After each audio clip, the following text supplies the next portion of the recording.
Hello, welcome to another episode of Footy with Trudy. I'm your host, Trudy. I'm here today with Adosa and Kachi. Today we're going to talk about coaches, which is in line with this weekend's blockbuster game of Spurs versus Manchester United. I want to talk about the ideologic coaches and the pragmatic coaches. Ideologic coaches are coaches that stick to their ideology. I'm going to keep saying it's kind of like a tongue twister. We're talking about the Pep Guardiola's, the Fergusons, the the Fergusons, the why are we shaking our heads Ferguson is here? not an ideologue, bro. He didn't have a way of playing. He No. changed with the I'm times. He didn't vibing there, sure. And stop it, stop it, stop it. Stop it. Can you see? Kachi, you kind of made him look like he was agreeing with you. Stop it. No. The Amorims, the Amorims, the Postacoglu. Every time I want to say Postacoglu, my brain tells me to say Poch. I don't know why. The Postacoglu's versus the pragmatic same coaches. person. You're talking about your Mourinho's, your Yeah, boy. I'm sorry? Yeah, Arteta is not pragmatic anymore. Actually, we'll talk about that. You can put him there. You give us more information since you know him more than us. And our boy, one of my favorite coaches. You have the Contes, you have the Diego Simeone, and so we'll talk about which route is better to take and which coaches have had more success overall.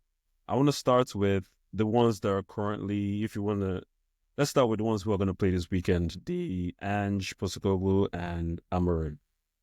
The ideologists, right? They have their method of playing, and we have seen throughout the season that they will not change. No matter no matter the position of the team on the table, no matter what the scores are, they have this way of playing. They believe it's the successful way of playing. It's gotten them where they are in their career so far, and they don't want to change. What are your thoughts on that, Edosa? I don't really think that any manager doesn't have an ideology that they follow. Now, whether or not we think the ideology itself is pragmatic or not is a different conversation. So in the case of these two, for lack of a better word, let's call them managers. They I think they're in different spaces, right? So, and even if he wanted to change something, he doesn't have anybody to put on the field to change it into anything else. Like, so he's kind of damned if he does, damned if he doesn't. Like, so what's he supposed to do? But if I was to interrupt you, I'm thinking about it holistically. Like, even when he was two men down against Chelsea, this guy didn't. He kept going the high line. He didn't stop.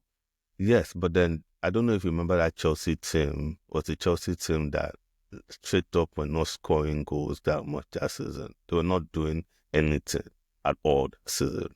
Just happened to catch them on a bad day, on a good day for Chelsea, depending on how you look at it. That's why Jackson did like 8 celebrations. That's how he scored his hat trick. Yeah, because they were not hot, right? So like, if it's this version of Chelsea that has had like a decent first half of the season, you would have seen Ange go, oh yeah, one man down, let's dial it down a little.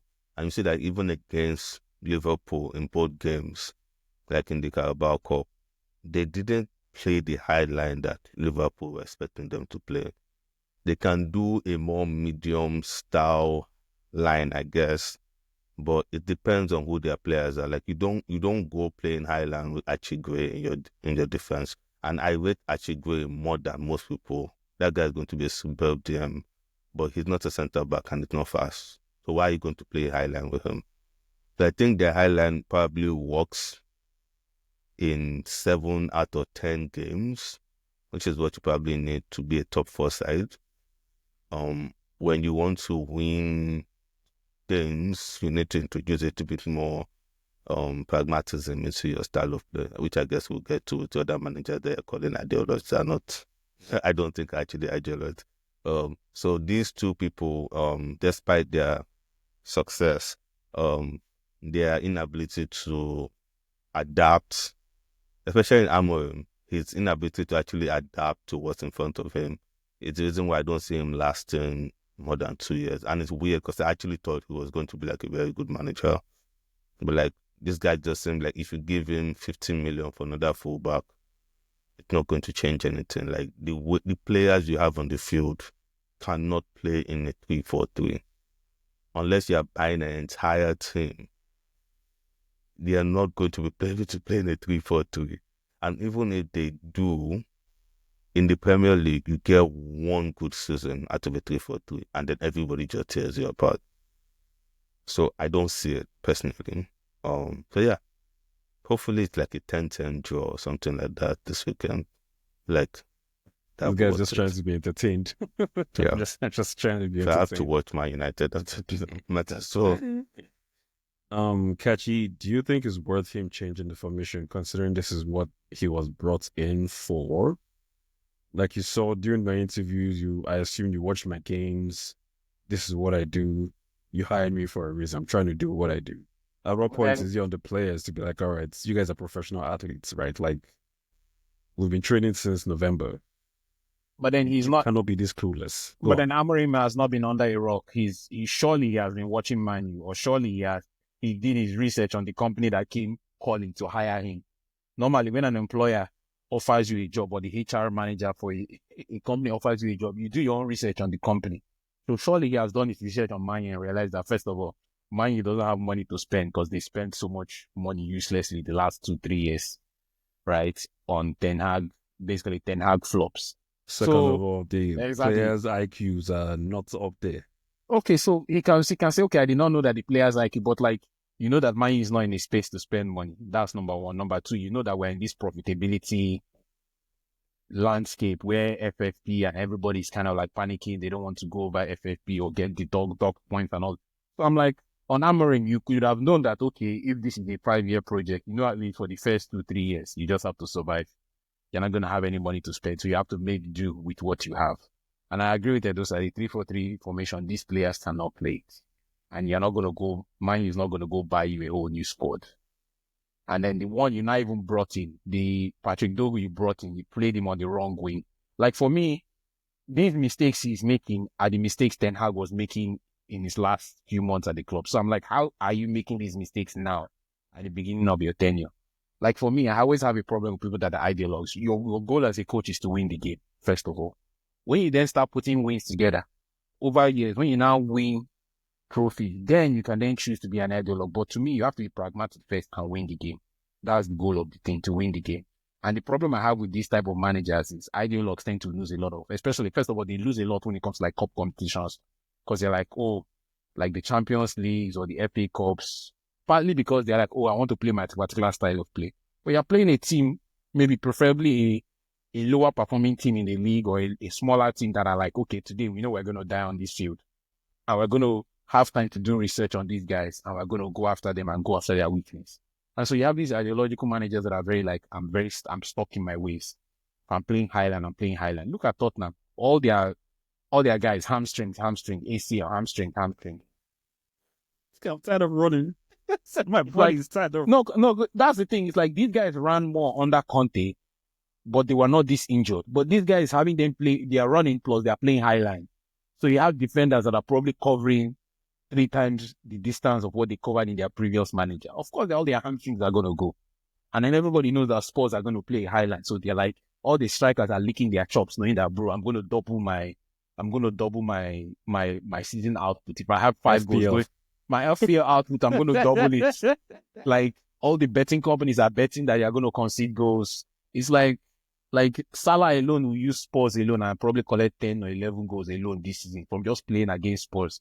I don't even know what the numbers are like, but I'm sure it's something insane like that. So I'm like, to me, it's like you can't be ideological in this type of, like, for me, in this current climate of football where clubs are suffering financially, at least that's what we've been told, and based on the books, right? Where you cannot just spend and blow money anyhow.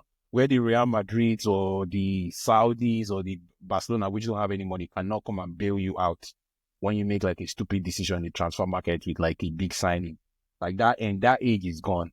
Now the landscape appeals more to like a Riola in Baltimore, those kind of guys that they make do with what they have, or they are very good at scouting people that are so cheap that when they bring them, they make them better, and they are basically making profits for the club. So like the people like the Ancelottis, the ultimate pragmatist, but Ancelotti did not start up that way in his career. If you look at his career when he was at Parma, he was very stuck in his ways, right? So, but then Mourinho, yes, ultimate pragmatist, but I think Mourinho, you have to look at him now as somebody at the end of his career. But when he started, obviously, he was always the ultimate pragmatist, especially in his maybe not as much in his Chelsea years, but I'll say in his Chelsea years, because then that was when if he scores one, he's bringing on Obi Mikel and he's shutting down shop. Bro, man, 15 goals conceded in a whole season. What, bro? It's like 15 goals conceded around football. you bring Obi Mikel on. It's like, bro, go and kill the game. That's it, right? So, I think for me, the way football is going for the next, I think we've reached pretty much this season, pretty much signaled the final end of the Guardiola style of football. That's what I think it is. Like the way Spain played at the Euros is pretty much a departure from the tiki-taka. It's a more direct way, right? And his capitulation this season has pretty much, it's like the final nail in the coffin of like, okay, this style of football is done, right? That decline started years ago, in my opinion. That decline started when he left Barcelona and then he went to try to do it at Bayern Munich.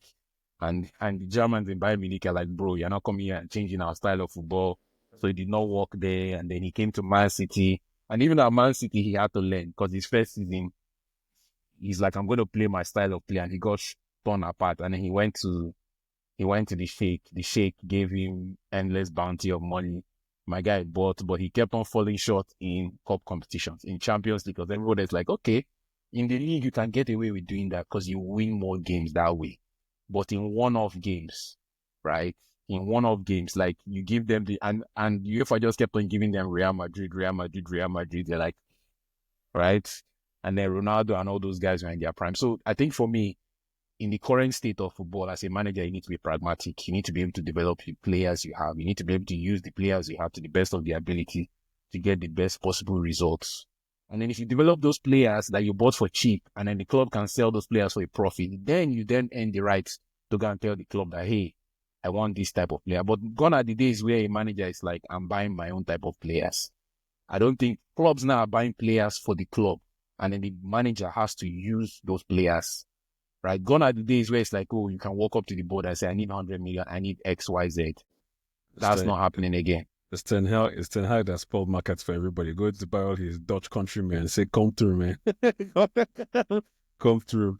Now see what was happening. When we're talking about ultimate pragmatics, you have to talk about Simeone.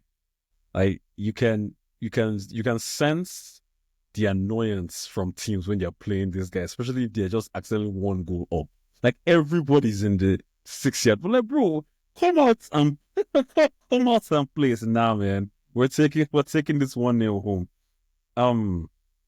But when you talk about pragmatism, I think you have to shout out our boy Ole too, man. This guy was the ultimate counter-attack merchant when you think about it back in the day when we had our boy Greenwood, Rashford used to run, and Martial used to run.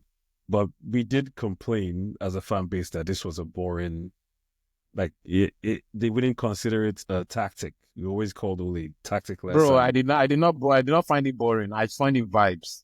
It was very interesting. It was very interesting to watch because on the counter attack, mine was probably the most explosive. It was like 4 runners. But he was criticized a lot for not having tactics, right? True. And that's towards the end. And that's why it's like, so now why is everybody now going to that method of playing? Why is it not accepted before it wasn't really accepting? It was I don't think the problem with Ole's football was tactics. It's that apart from he was one that was manager when he came second, right? Yep, second and third. Okay, so and that second was one like everybody took a gap year. It wasn't like second with a high points total. I think it was 66 points. Was it 66 points? The second was a gap year. I need to check and see. Well, when you say gap year, what do you mean? Like everybody else kind of just... Yeah, I think we got 66 points that season. But I'll check. Yeah, I don't remember what it was, but I remember it being like, it was the second where under normal circumstances you finished like shit, or 6th, maybe 4th in reality, because 66 points would be 5th or 4th. But like, the problem with Ole was he didn't really have, there was no conviction in the way you guys were beating guys. Like, because Klopp is very counter-attacking also, right? But his tactic is that his team knows where to press you, knows what to do when they get the ball, how to get to your net as quickly as possible. So tactics don't mean you have to, take 700 passes and touches before you score a goal. Tactic means that your team is playing with some kind of overall plan or brain to execute something. And so a lot of the managers... The six was when we came third. We came 74 for that second. Yeah, but like even now, 74, you don't come third. Not the last. Yeah. This is 74. You win the league. No. This season? No. No, stop. This season, the winner of the one game. How's that possible? You can't. The winner of the league this season is going to be in like mid-80s. Like if Liverpool don't run away with it and get 90-something points, it's going to be like a mid-80s kind of thing. Because that's the only way Arsenal can win the league. If it's a mid-80s, then if it's a 90-something, the Arsenal are not doing that without Saka. So that, I think that was really the problem with like what's his name now, Ole. Because like a lot of other managers that people think are ideologues are actually very pragmatic. How else do you describe I won't let you touch the ball for 90 minutes? Pep is not doing that because he likes seeing his team complete It's passes. an ideologue. It's an idea, but it's very pragmatic. He doesn't want the game bouncing back and forth. He wants to keep the ball. He doesn't want you to touch it. I don't think it's pragmatic. It's from the Johan Cruyff. It's the exact same thing. And I'm pretty sure there are quotes out there where Pep says he's the most defensive manager in the world. He does it a different way. Yeah, everybody's clapping. Oh, yeah, like, they're passing. No, they don't want you on that ball at all. Right? So just a different way of doing the exact same thing. The problem, so Arteta is also pragmatic in my opinion because of the type of player that he likes to sign. 6 feet tall, fast, strong. They are technical. Left back. Very important. We just signed our goalkeeper. Like we already just agreed deal for the new goalkeeper for next season. Who cares about wing backs and wingers rather? So like, but his players tend to look a certain way. So they don't have that technical elegance that I'm used to as an Arsenal fan. But they still do the same thing where they won't let you touch the ball for the most part. And the only way to beat them is to make it into a basketball game where you're going back and forth. Right? So these guys are not, like, no manager wants to come and lose. The reason why we talk about Ange and Amorim because they are losing. If they were winning, we would just say, oh yeah, the tactic is working. Right? Whatever the tactic is, it's working, even if you don't fully understand it. But all these managers that we come out and say, oh, they are failing, is because they are not winning. And the real reason why Amorim's 3-4-3 can't work is that the 10s that he's buying or he has are not real 10s apart from Bruno. And then your wingers cannot stretch the field because they are worried about the defenders behind them. And your midfielders cannot even control the ball for up to 10 touches. So like, it's set up to feel like the only way that particular thing works is you're signing Olmo as a 10, you're signing João Neves from PSG as a midfielder to partner who God knows who are going to camp. And you're probably going to buy Rice from Arsenal if you want like another midfielder that knows what he's doing on the ball and can cover space, right? Or Partey maybe, but even then, Partey will not last more than 10 games a season. So is that the best use of funds? You need to buy centre backs that can run, that can head, that can defend in wide spaces on their own without help. You need wingers that are playing, or wing backs that are playing on their correct foot. This guy's about to go buy the Sporting guy. Kwan. I think it's Quenda. So Quenda is right-footed, but plays left wing.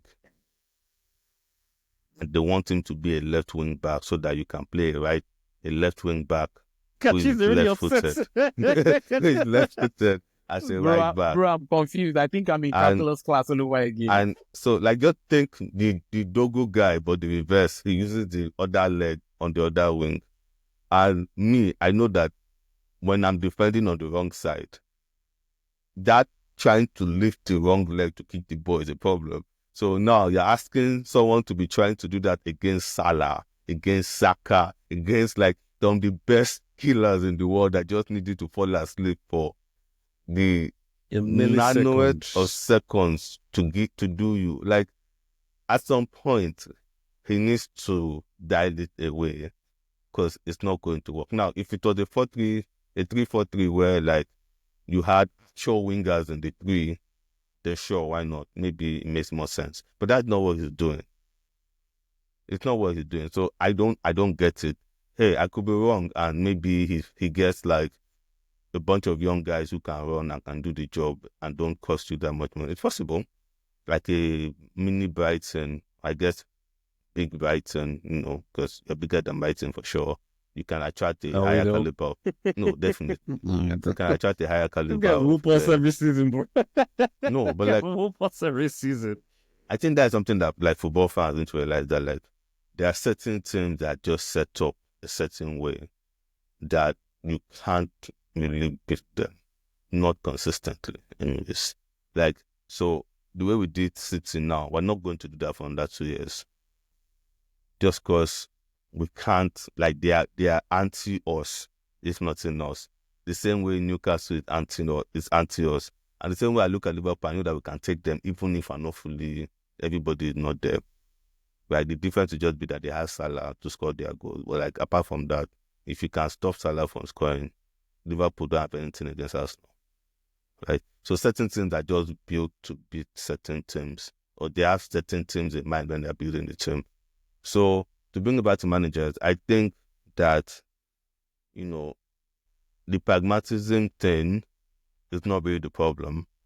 It's how much can you win with the thing that you're doing. Because like Simeone hasn't won that much, but at the same time, I think like the most successful manager in Atletico Madrid's history. Yeah, because it's a two-team league, right? So I understand that, but like that's the reason why he still has a job. Yeah, winning 2 La Ligas when you're competing with Real Madrid and Barca is an achievement.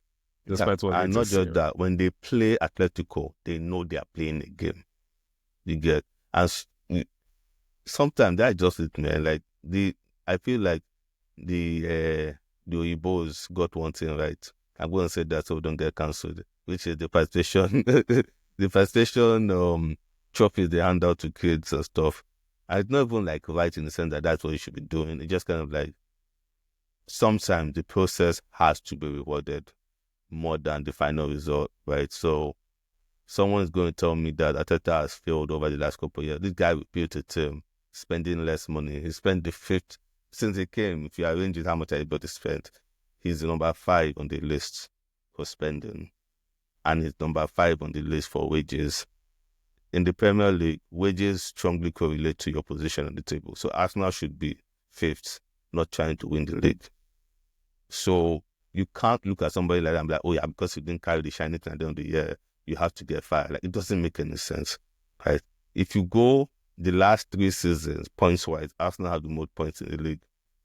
Just straight up points-wise, right? This is a very consistent team with a manager that everyone thinks doesn't know what he's doing. And he's doing it both by being hard to date, but when his players are there, he shows you that I have something else that I like doing too. So that's what Amorim has to learn, which is crazy because Amorim started coaching before Arteta, so you should know this by now. And then Ange started coaching before Arteta even grew his first hair on his face, so you should definitely know this by now. So I don't know what these managers are doing, but all the best to them. I'm looking forward to watching both clubs suffer a long time. So it's back to the question that you touched on it a little bit. At what point do you sacrifice your method of doing just for winning? Because at the end of the day, it's legacies that matter, right?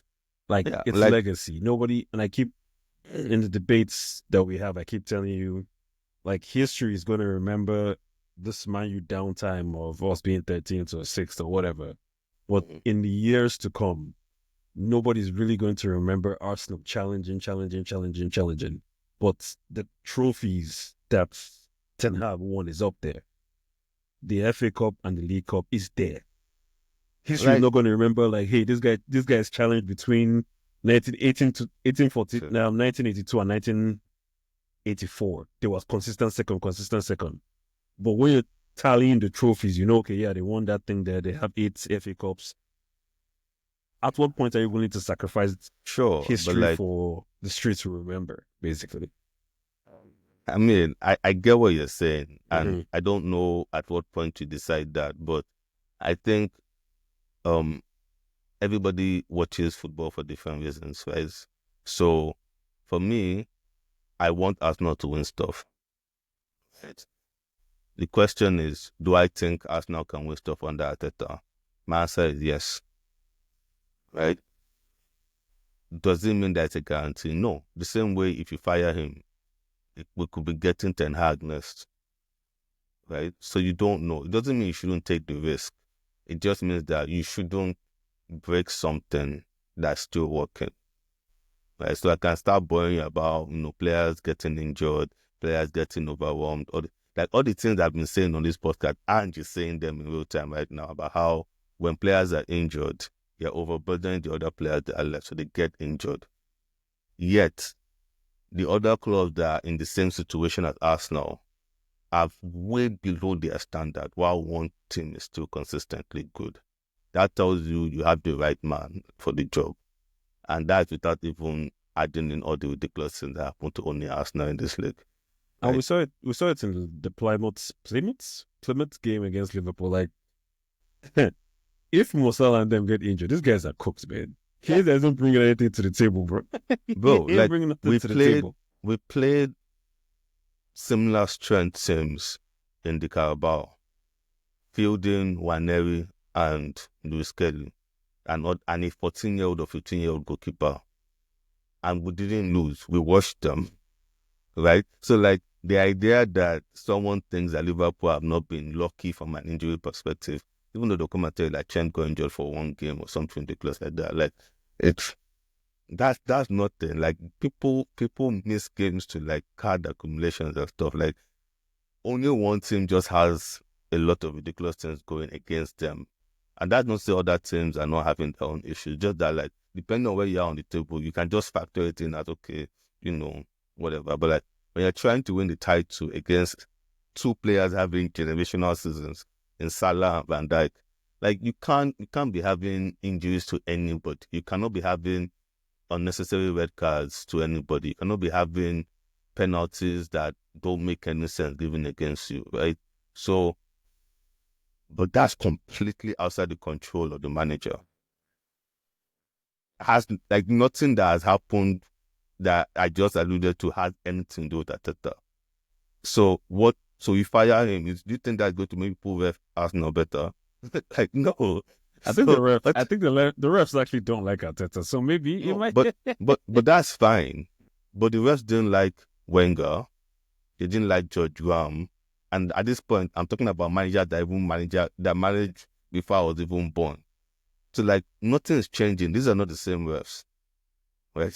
So, like, nothing's going to change. So there's something institutionally about us now that makes them want to ref a certain way. And it's fine. They can hate us if they want to hate us. If they don't hate us, they can ref us however they want to. I don't really care. So, in my own mind, I have removed the winning stuff out of the equation of enjoying watching Arsenal, because I know that those games that normally you will banter me for, they don't happen.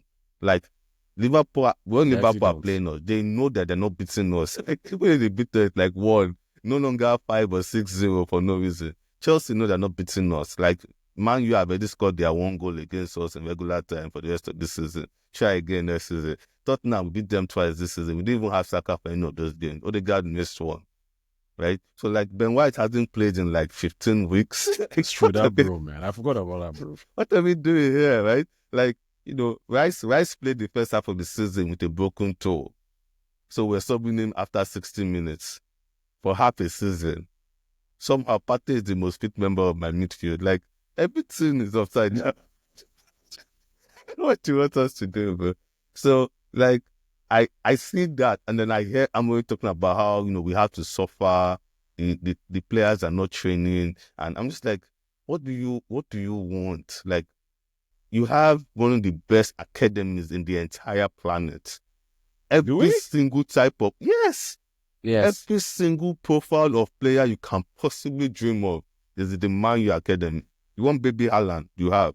You want defenders that can run like the wind, you have. Midfielders that control play, you have. Wing backs that can play wrong foot and right foot, you have. And you're like, yeah, no, I want to go and buy some random Danish kid for 35 million that it was underperforming in France. How does that make any sense? It's just Chelsea all over again. Doesn't make any Drinking the sense. water. It's drinking the Man U water. I told you, No. man. It's not the water. madness.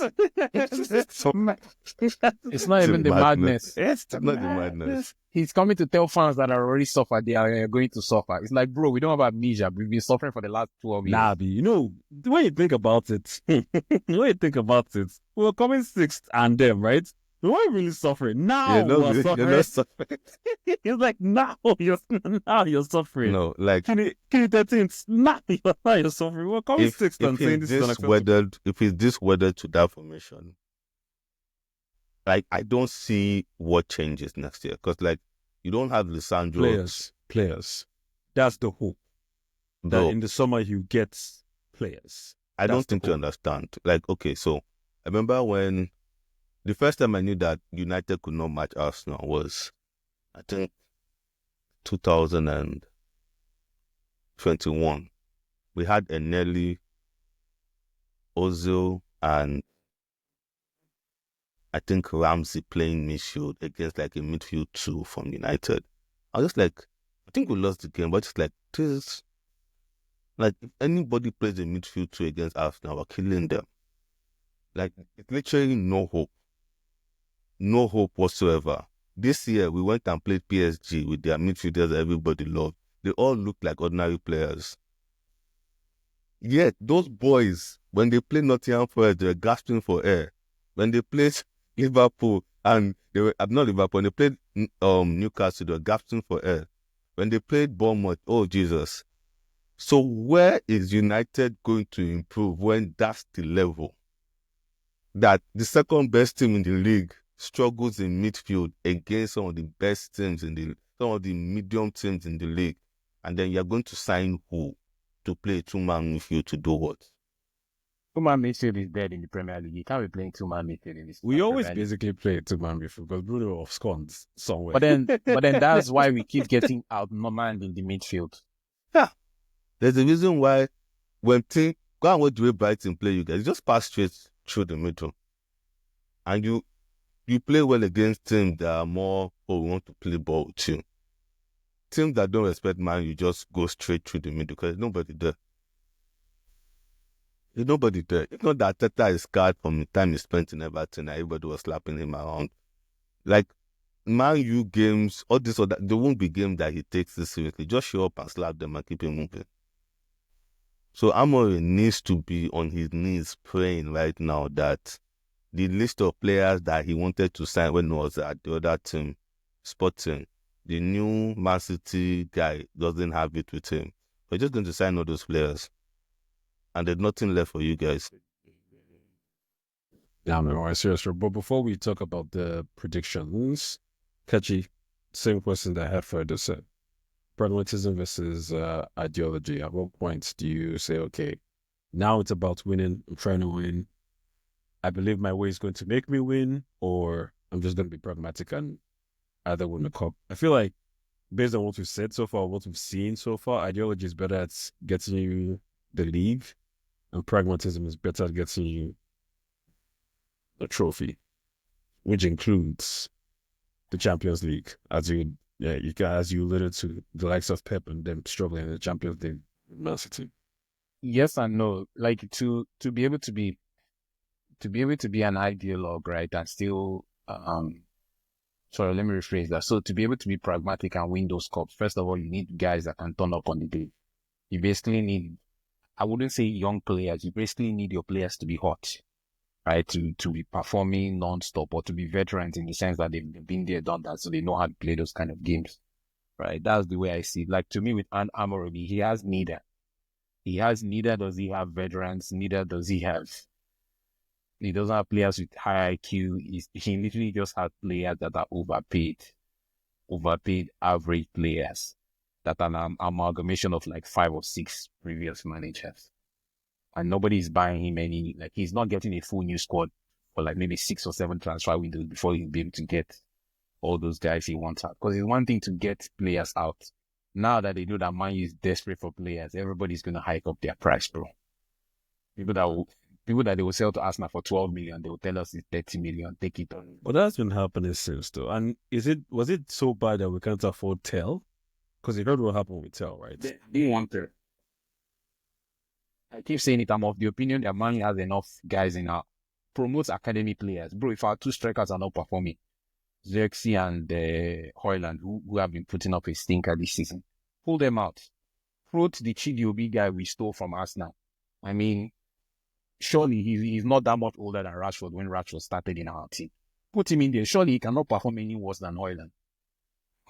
That's my take on it. Like I keep saying it, a striker is a striker in the sense that somebody that's trained to be a striker will be a striker. When Ancelotti was losing against Madrid, who did he put on that won him the game? No, not Madrid, Bayern. Oh, that bro from Stoke. I don't forget his name. That's how unmemorable he is. Yeah, but that guy legit is a number 9, bro. Yoselu, exactly. Yoselu is like the 5th string striker that never plays. But at the end of the day, what's his job next season? But he wasn't a child, though. But he wasn't a child. But I'm just saying in the sense he was that trained as a striker. At this point, the most easiest solution is the one that is already in your house. You have these academy boys. Bro, promote them. And at this stage, if you promote them and they do well 1 or 2 seasons, you can flip them in the market and get money and buy who you want to. Pure profit. Exactly. It's pure profit. Didn't you guys buy Garnacho? I don't know why Did we buy him? I don't think we bought him. No. We bought him from Atletico. Did we? Yeah, he's not from Academy. Sorry. We bought him, but they keep promoting him like he's from Academy. But you have to. Why not? That's why I actually almost forgot that we bought him. Yeah, sorry. They keep promoting him like he's from Academy. So my views on it is use what's already in your house. And I keep saying it. Man U keep assuming that, we will not get relegated. I keep laughing. I'm looking at these schedules, bro. We play Chelsea, Aston Villa, West Ham, Bournemouth, Newcastle, Nottingham Forest, Fulham, Arsenal, Everton, Ipswich, Tottenham. Back to back. Bro, those are all who are playing. Yeah. We're not getting relegated. Yeah, like, not in that order, but those are the teams who are playing. Okay, I don't see us winning 3 out of those games, bro. Calm down. If it was in order. Yeah, nothing. You guys should calm down. Man. You know what relegation is? When we have Ipswich and Southampton here. Nah, man, you guys should calm down. If you play those games in order, I promise you at the end of it, you're going to be the same point. You feel the same. Now, the way he said that list. No, so the way I said the list is not in order, but out of all those teams, I cannot sleep comfortably and tell you, we're going to win this game. That's how bad it is. Liverpool on that list. No, we've played twice. Liverpool twice. No, but we still have to you guys can lose it. Okay, no, it's fine. But that's what I'm saying. We still have to play City again. We still have to play Newcastle. You see what I mean? We have to play Newcastle away from home in St. James's Park. First of all, we're winning Europa, right? We're winning Europa. Let me just no, we're not. There. So we'll be playing Champions League football from relegation, from second division. UEFA released a rule that, sorry, you see, you can't embarrass us like this. What is this? They already gave a ruling for this. I think at the time when people thought Leicester City was going to get relegated, but then they won the FA Cup, so they went to Europa, but they also didn't get relegated. But UEFA said they could play the thing from there, so just decided. I feel like for Man U, maybe they will make an exemption in the sense that Man U is a revenue-generating club. But then, imagine how shameful it will be. And we have the Spanish champions playing. Championship, they're currently sixth in the championship, but it will be so shameful because the Real Madrid them will be pointing to their Champions League badge like, bro, you're not in the same league as us. That's what I'm EFF. saying. That's the whole see. In all seriousness, okay, quickly, let's bring this to an end. Edosa, must see Newcastle this weekend. What do you think is going to happen? Man City are going to get slapped 2-3-0. 100%. What do you Goddamn. believe? Goddamn. What kind of confidence is this? I'm actually thinking of getting Haaland back. Even though City is losing, the guy is generally just scoring his 1 goal per game and he's keeping it Man moving. City just put his hat trick, but put it in the back. Stop. They're not scoring 3 goals. He's not going to be there, is he? Kachi. For me, bro, with the way how fit the Newcastle beat, people forget that Tonali was out for 9 months, bro. This bro must have been in the hyperbaric chamber. They are so fit. They are physical. And Isak is here playing. Like, there's a move Isak made against Arsenal. Him and Gordon, 1-2. The way they flip Saliba. Even me, I was like, bro, like, this is like a throwback. You blame Saliba them. Like, you can't even blame Saliba. Like, I bro, couldn't like, blame him because it was like a throwback. And I'm like, wait, Isak is this skinny, but the guy is like strong. And I'm like, I don't get it. He's a malam. We told you. So wait, I'm looking at all these things and I'm like, okay, if City lose 5 and they think they're gonna Newcastle now, they are, and when they go for the jugular, bro, they don't stop. They legit don't stop. So City is getting slapped, bro. Where it will, by the way. It's in Etihad. Yeah. It doesn't matter, bro. Hey. Newcastle now are a team that travels well. They travel well. No, that is why it's not going to be that much. Like 3. Not been too close. If it was Jordan, it was at St. James Park. At St. James's Park. She had just called into forfeit because really at St. James's Park, people like Dan Burns, Murphy, all those guys, all of a sudden, like their talent level goes up. Like, I don't understand. You see Murphy, I'm like, their white lines is made of cocaine. It's like these guys all of a sudden when they're playing at St. James's Park, it's like their talent level just goes like 100x. That's exactly what it is. So City has to me in this game, Guardiola has to respect himself. Don't be putting De Bruyne and all those men in midfield. Even Bernardo Silva, the guy's legs are gone. If you put Bernardo Silva, all those guys against Guimaraes and Tonali in midfield, Gordon, and this one that they don't have Kyle Walker anymore. Whoever is playing that wing that Gordon is going to be on, I feel sorry for them. But Gordon is going to keep. Gordon is going to keep running. Yeah, Gordon is just going to keep running at them. He will run in, cut in, and shoot, or run in, cut in, and pass to Isak. I'll keep going. I think Edos already did his prediction for Man U Spurs 10. He said 10-10, right? What's your prediction for Man U Spurs? I say 5-3. You guys just stop. Not that much difference. I feel like this is the game where Amorim can just like chill, relax, and just tell his guys, see, just go for it. Big Ange ain't changing his ways. We're not changing our ways. Just go for it, bro. I'm not going to eat. This is the game where they tell Amma, see, just that your left foot, just cut in. Don't be passing to Garnacho. Just once you do cut in, shoot.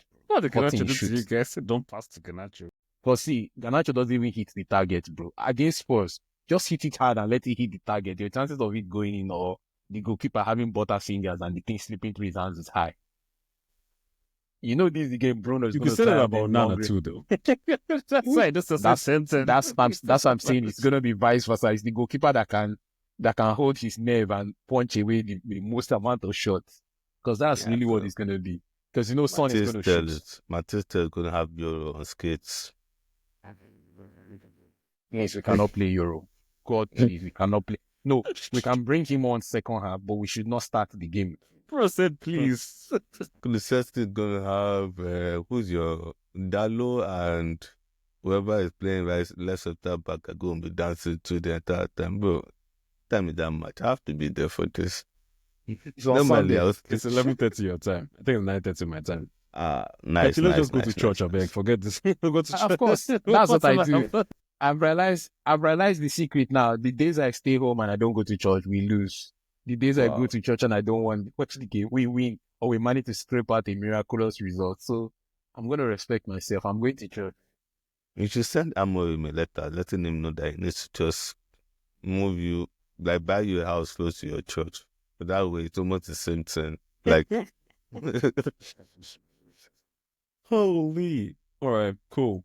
We had to bring this to the end. By the time this comes out, City would have played Madrid the first leg. We'll see what happens with that. All the other people in the Champions League who have qualified are already chilling. Arsenal and Liverpool and them. We'll see what happens. Liverpool are playing Everton. Yeah, Liverpool are playing Everton. They should have beaten Everton by the time we listen to this. Liverpool will lose to Everton. My God. Oh my God. But they're beating Everton. They're going to slap Everton, but Kachi, if there's any time I've ever wanted to bank with you. In this bank. See, Beto, Calvert-Lewin special. David Moyes. He's just going to tell Pickford. You see Pickford assist, bro. Long ball. Pickford up. Calvert-Lewin bring it down. I and my family members will be opening up bank accounts at Kachi's bank. You heard it here first. Liverpool is losing to Everton. Everton is not going to say goodbye to Goodison Park like that. The last Merseyside derby. They should at least take a draw out of that. Everton will tell you that they would rather lose the next 5 games, but this game, they'll be ready to die on that field, bro. I'm down. Let's this guy just wants the title challenge. But we'll see. We'll see how it is. Thank you guys for coming. Thank you guys for watching. As always, continue to love football. Like and subscribe on Instagram and YouTube. Peace.